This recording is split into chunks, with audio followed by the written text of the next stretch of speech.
Who's the American president that was on the $500 bill? Well, watch this video until the end to find out why William McKinley was selected to be on the $500 bill. He played a major role in constructing the Panama Canal, even though it was not completed until 13 years after his death. His term and the rest of his cabinet played a major role in the canal's construction.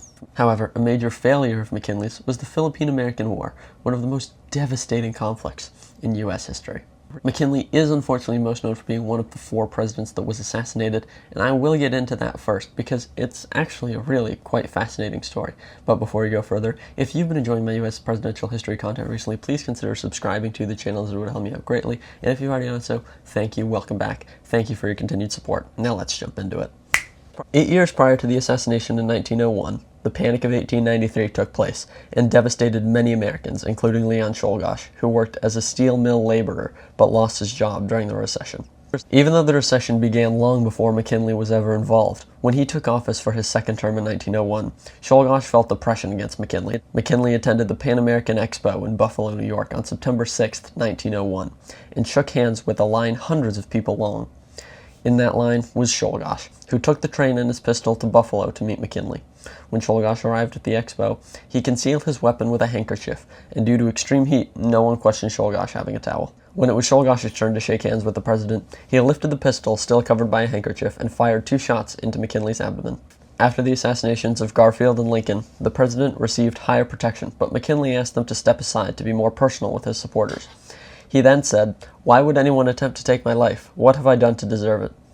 McKinley said that before being shot. After Czolgosz struck McKinley twice, the presidential guards tackled Czolgosz and likely could have punched him to death right then and there, but McKinley insisted to go easy on him.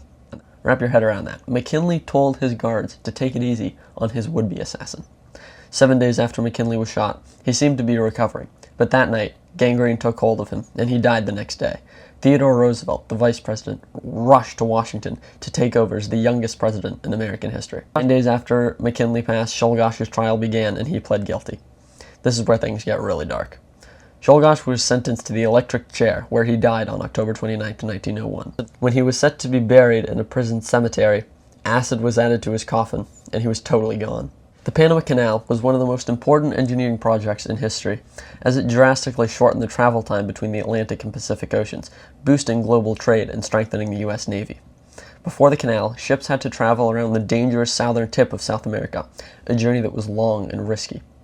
President William McKinley recognized the strategic and economic importance of creating a canal through Central America. He supported early plans for a canal, choosing Panama over Nicaragua as the ideal location due to its narrower geography and political advantages.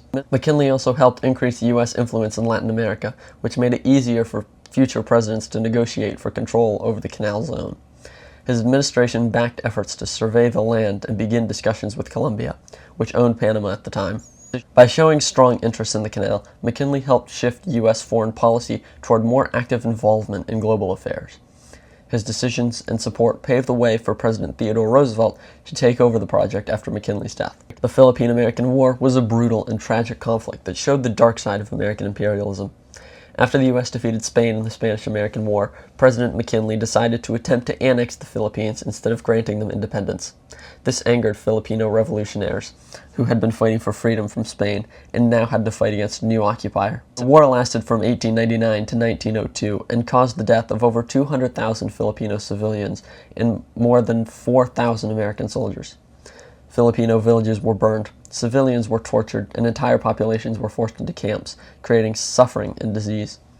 McKinley claimed the U.S. was helping the Filipinos, but in reality, his decisions led to years of violence, destruction, and devastation. He believed it was America's duty to civilize the Filipinos, reflecting racist and imperialist attitudes of the time. McKinley's approval of harsh military tactics gave U.S. generals permission to crush resistance with extreme force. Instead of supporting freedom and democracy, McKinley's actions denied Filipinos the independence they deserved.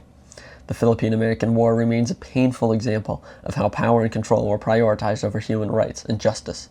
The Philippine-American War was undoubtedly one of the most embarrassing events in U.S. history, and McKinley takes a lot of responsibility for the crisis.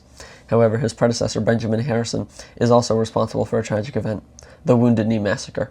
Click here to learn more. Thank you for watching.